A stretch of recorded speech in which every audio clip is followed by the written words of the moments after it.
Hey guys, welcome back to Little Firefly Artworks. And as you guys can see, I have just about the worst luck when it comes to filming this video. I was using my phone to record, which I didn't realize would continuously run out of space. So here I am going back over, just trying to show you guys what I was doing when I was blocking in the color. I've started by blocking in the base colors for the upper coverts of the wren's wings using pumpkin orange and sandbar brown. As you can see, I'm using a very light pressure. Then here I start working in the first layer of depth and shadow. I'm using a darker version of the pumpkin orange, which is terracotta.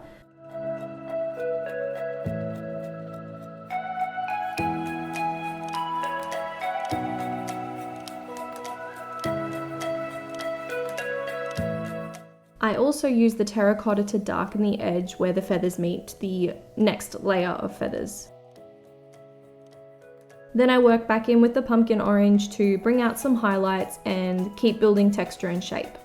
The next color I use is chestnut brown, and I'm using this color as a way to keep building shadows and depth. It's more of a grey toned brown, so it works really well for the transition between colors at the ends of the feathers and to just make the shadows look more shadowy. And then I blend it out with more of the orange and terracotta. And now that I have the base of it down, I just alternate between those three colors to keep trying to build texture and depth.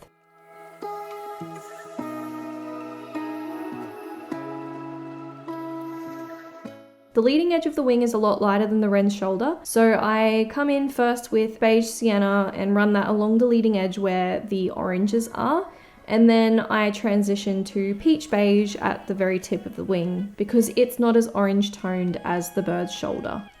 I'm kind of trying to make it look like light source is coming from not just behind and above the bird, but also reflecting off of whatever it's flying past. Once I've kind of achieved the look that I wanted to with the two highlight colors, I come back in with my darker browns and oranges and just keep building texture and depth. When I'm doing this, I'm using a very firm pressure and focusing on mainly using short line strokes.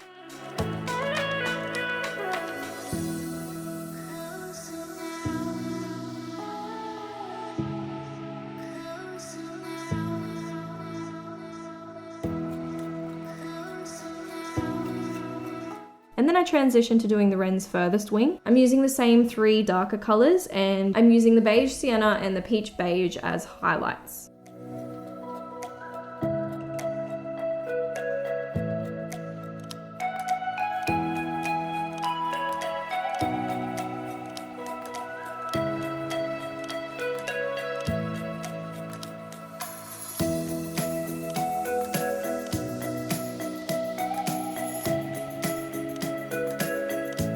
When I go to do the highlights here, I actually pick up the wrong pencil, and you see me put the first bit of highlight down as sandbar brown, which is not the right color, but I immediately rectify it by going over it again with the beige sienna.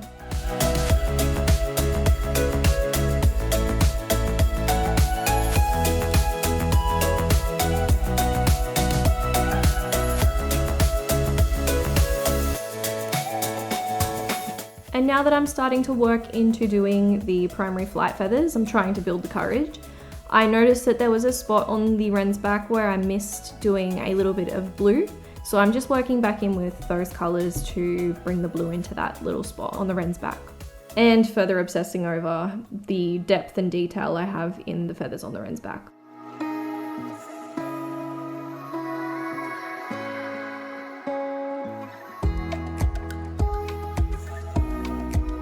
And now I'm starting to build in color for the secondary coverts.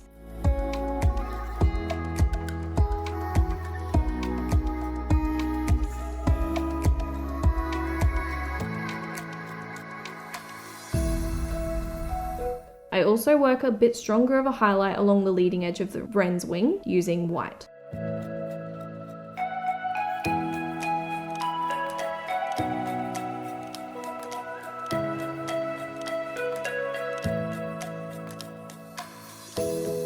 And I'm trying to really define the allura.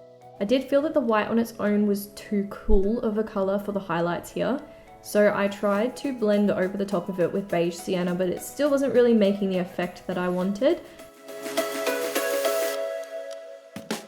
So I came back in with cream, which I ran right back along the leading edge of the bird's wing, and I used it also to highlight the edges of the coverts of the wing. Of course, making sure to erase my graphite lines before doing it, because this is a light color and they will show through it if I color over the top of them. While I'm doing the highlights along the edge of the coverts, I also add some highlights to the edges of the secondary flight feathers.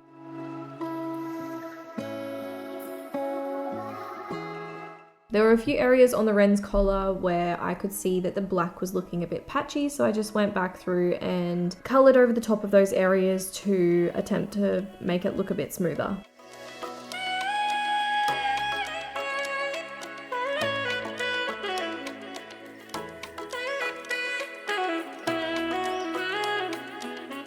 And while I was using the black, I went ahead and did another layer of the wren's lower back.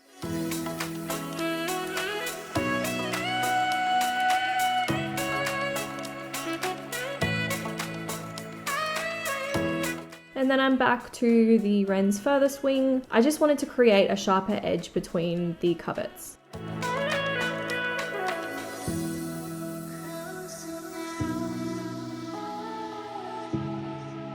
I had already added some feathers that were sticking up on the wren's face, but I wanted to further accentuate them, so I went in with a darker blue to try and just create some shadows around those feathers. I forgot how dark the true blue actually was, so I had to go back through and layer over the top of it again with the lighter blues until it didn't stand out so much.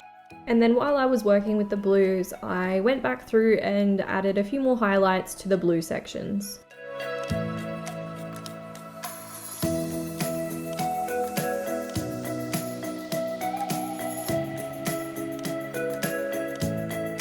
Then I'm back working on the coverts on the closest wing. I'm adding in some beige sienna to fill in the shape and blend out the highlights that I added earlier.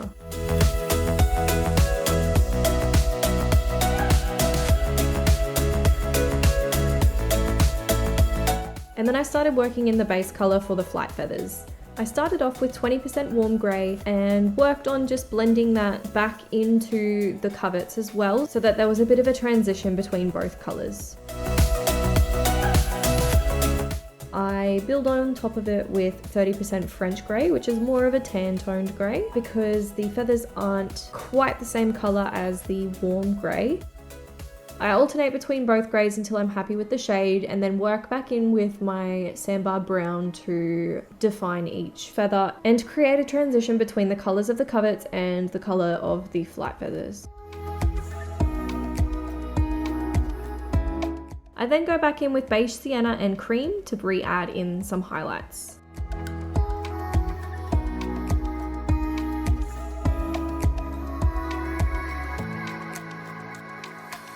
And then I start working on the part that I have been nervous to start since I began this drawing. I start building in some shading with the secondary flight feathers, beginning with a darker outline of the furthest side of each feather with 70% warm grey. I also softly draw the colour away from the outline so that I have a surface that I can blend the lighter greys on with later. And there was a line here that I wasn't happy with, so I erased it before I went in and fixed it up with the warm grey.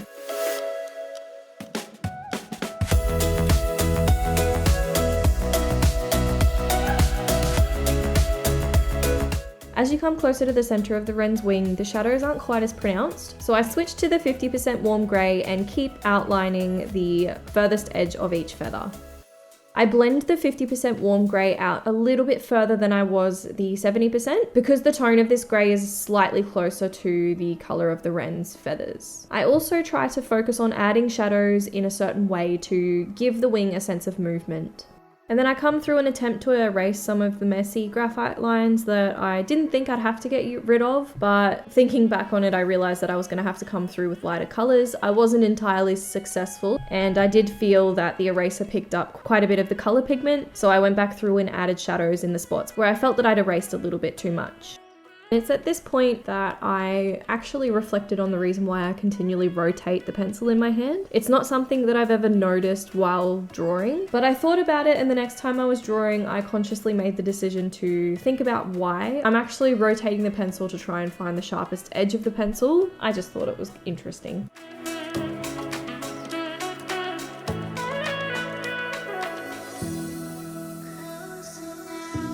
As we work closer and closer to the primary flight feathers, the shadows get a lot lighter. So I originally went in with 30% warm grey here, but felt that it wasn't quite the right shade. It was a little bit too pale. So I swapped back out to the 50% and then used the 30% later over the top of it to lighten it up a little bit. Then as we keep working closer to the primary flight feathers and start working on the primary flight feathers, I just alternate between my greys to build shadows and shape. The tips of the feathers at the closest point of the wren's wing are slightly tipped upwards, which makes it look like they're a little bit darker than the feathers next to them.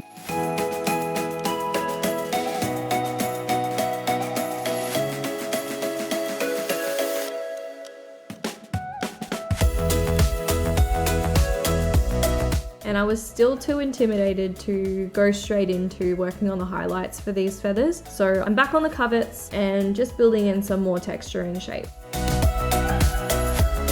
I also went back over and added some more adjustments to the wren's collar before continuing to procrastinate and switching to the wren's tail. I wasn't entirely happy with the initial sketch here, so at the start of this, I'm just going to go back through and erase some graphite and try and fix it up a little bit. To fix the shape of the feathers, I'm not actually using a graphite pencil. I've decided to come in with 90% cool grey and just trace over the darkest side of each feather.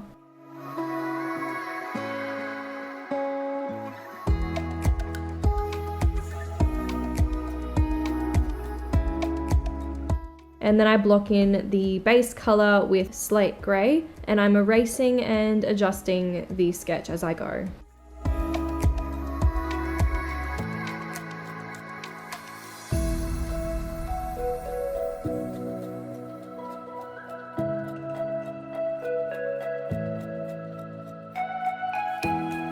The tail feathers closest to the wren's lower back are actually more of a warm grey tone than a blue tone, so I'm adding the base colour for those with 50% warm grey. I'm still using a very light pressure because I would like to layer on top of this colour with different colours later on.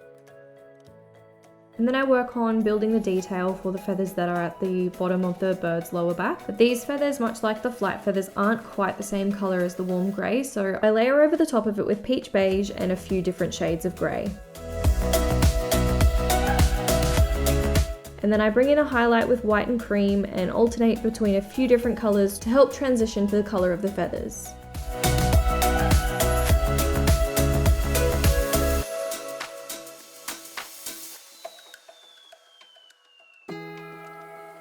Once I'm happy with that, I then highlight the edge of the coverts on the furthest wing, and then I got a little bit distracted by the fact that the coverts on the closest wing looked a little bit too flat, so I used sandbar brown to bring a little bit more definition in between each feather and then blend that out with the other colours.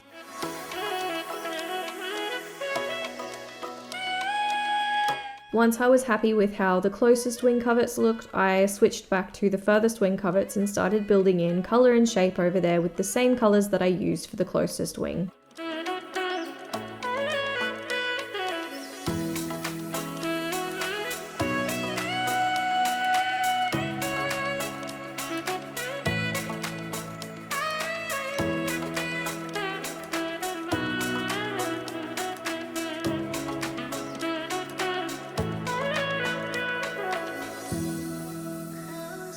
Then while I'm using cream to finish up the highlights for the furthest wing coverts, I actually start highlighting the leading edge of most of the primary and secondary flight feathers, and then I procrastinate once again and go back to darkening the wren's lower back.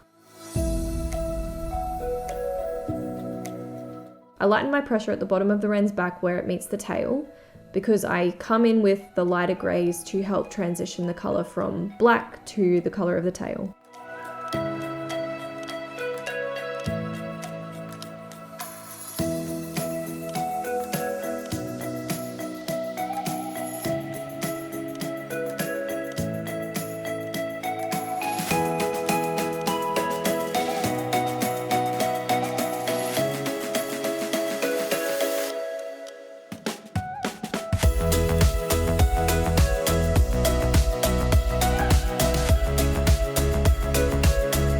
come back in with my browns to add a little bit that I missed when I did the furthest wing coverts.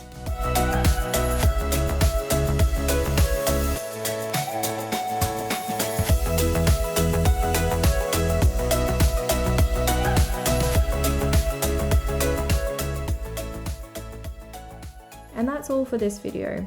I would like to thank you all for following along this journey with me. Don't forget to like and subscribe so you can keep updated on my process. And if you would like to follow my socials, they're linked in the description below. I'll see you guys next week, but as always, don't forget to stay inspired.